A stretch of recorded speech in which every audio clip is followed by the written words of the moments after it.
Hello everyone, आप सभी का स्वागत है हमारे यूट्यूब चैनल पर।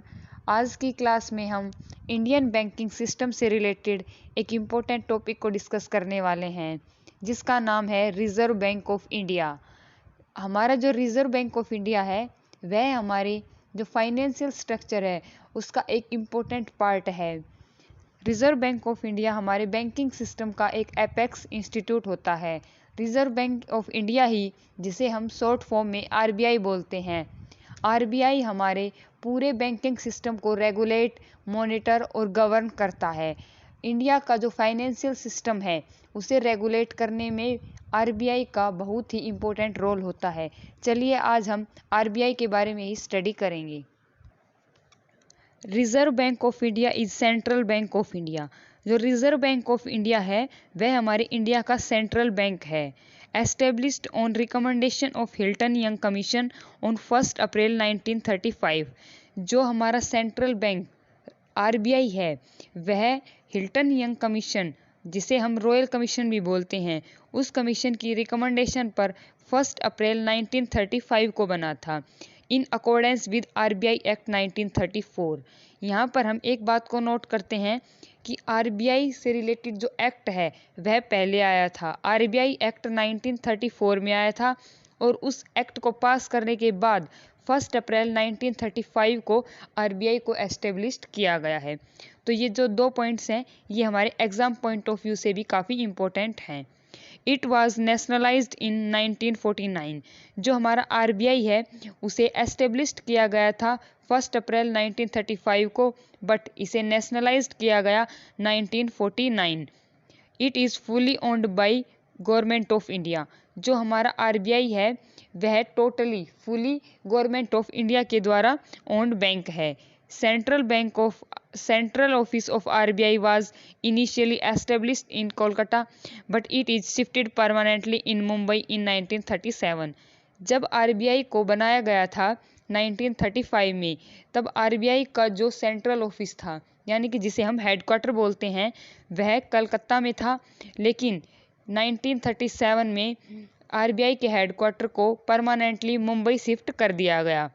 Reserve bank of India is backbone of Indian economy. जो हमारा आरबीआई है वह हमारी जो इंडियन इकोनॉमी है उसकी एक बैकबोन है, क्योंकि जो हमारा आरबीआई है वह ही हमारे जो पूरा जो फाइनेंशियल सिस्टम है उसको रेगुलेट, गवर्न और मॉनिटर करता रहता है। तो इसलिए जो हमारा आरबीआई है वह हमारी इंडियन इकोनॉमी है उसकी रीढ़ की हड्डी भी बोल सकते हैं। It has a capital share of 5 crore rupees which divided into 100 rupees each, fully paid 5 lakh shares.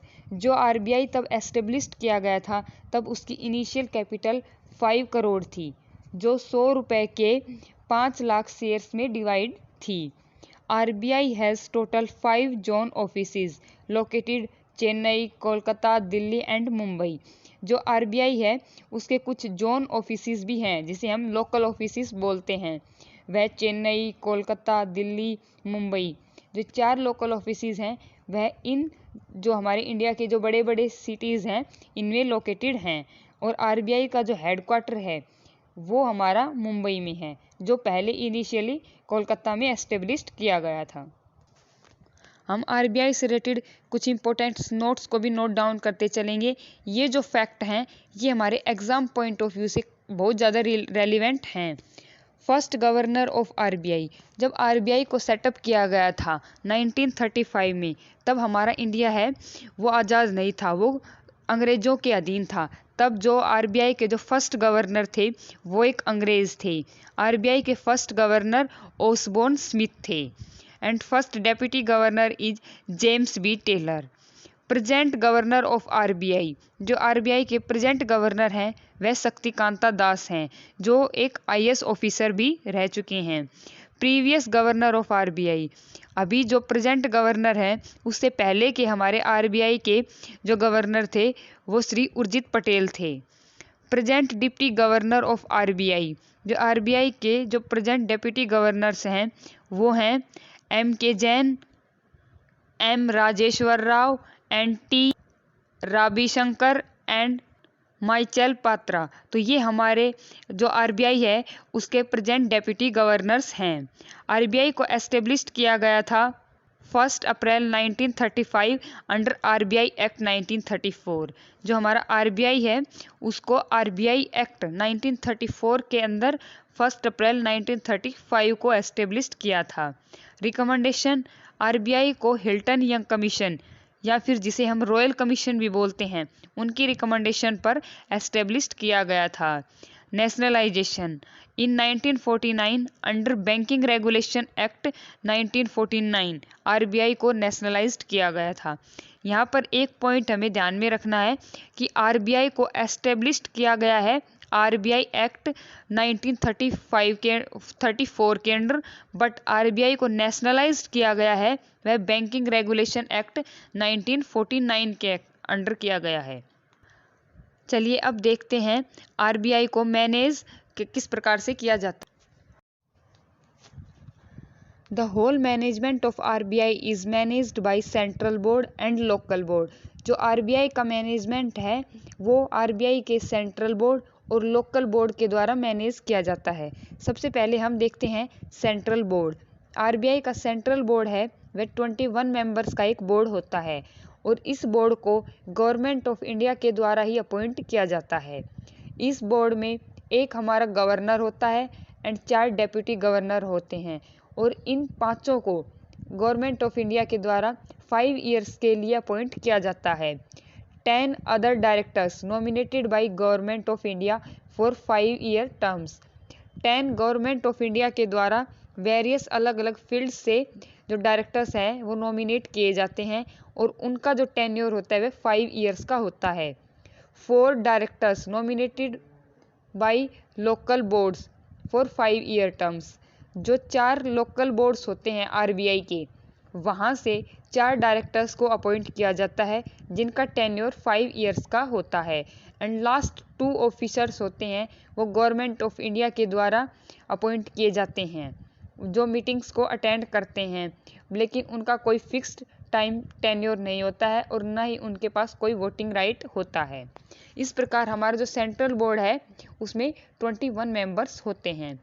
Central board is required to meet at least 6 time a year. जो हमारे जो सेंट्रल बोर्ड होता है आरबीआई का उसकी पूरे ईयर में कम से कम 6 टाइम मीटिंग होना जरूरी होता है। Governors can call a meeting when ever he feels necessity. जो गवर्नर है आरबीआई के जो गवर्नर हैं अगर उन्हें कभी भी किसी भी मैटर्स पर अगर उन्हें नीड फील होती है तो वह कभी भी जो इमरजेंसी में अपनी जो मीटिंग है उसको कंडक्ट करवा सकते हैं। तो इस प्रकार ये हमारे आरबीआई का जो मैनेजमेंट स्ट्रक्चर है वो होता है। अब देखते हैं लोकल बोर्ड। हमने लास्ट स्लाइड में आरबीआई का जो सेंट्रल बोर्ड होता है उसके बारे में डिस्कस किया है। अब इस स्लाइड में हम देखते हैं आरबीआई के लोकल बोर्ड को। Setup for 4 regions of country. जो हमारे आरबीआई के लोकल बोर्ड होते हैं उन्हें 4 रीजन्स, कंट्री के जो 4 रीजन्स हैं उनमें इनको सेटअप किया गया है। First is Mumbai, second Chennai, third है वह Calcutta and fourth is new Delhi. तो इस प्रकार हमारे आरबीआई के 4 लोकल बोर्ड्स हैं। Each board consist of 5 member. जो ये हमारे 4 लोकल बोर्ड्स हैं इन चारों लोकल बोर्ड्स में 5 मेंबर्स होते हैं appointed by government of India. ये जो लोकल बोर्ड्स हैं इनमें 5 मेंबर्स हैं इन ईच बोर्ड। वह सभी वो सेंट्रल गवर्नमेंट के द्वारा ही अपॉइंट किए जाते हैं। इनका टेन्योर होता है 4 ईयर्स। जो लोकल बोर्ड्स के जो डायरेक्टर्स होते हैं उन्हें 4 ईयर्स के लिए ही गवर्नमेंट ऑफ इंडिया अपॉइंट करती है। द मेन फंक्शन इज, जो ये हमारा लोकल बोर्ड है उसका मेन फंक्शन होता है सेंट्रल बोर्ड को एडवाइस करना लोकल मैटर्स पर, और जो रीजन के कोई भी कॉमर्शियल ट्रांजेक्शन्स होती हैं उनको ये लोकल जो बोर्ड है ये डील करते हैं। तो ये हमारा टोटल जो आरबीआई का मैनेजमेंट स्ट्रक्चर होता है। अब देखते हैं ऑर्गेनाइजेशनल सेटअप ऑफ आरबीआई। जो आरबीआई का जो ऑर्गेनाइजेशन सेटअप क्या है, जो सेंट्रल बोर्ड है उसमें किस प्रकार से वह वर्क करता है। तो देखते हैं हमारे पास आरबीआई के 2 बोर्ड्स होते हैं।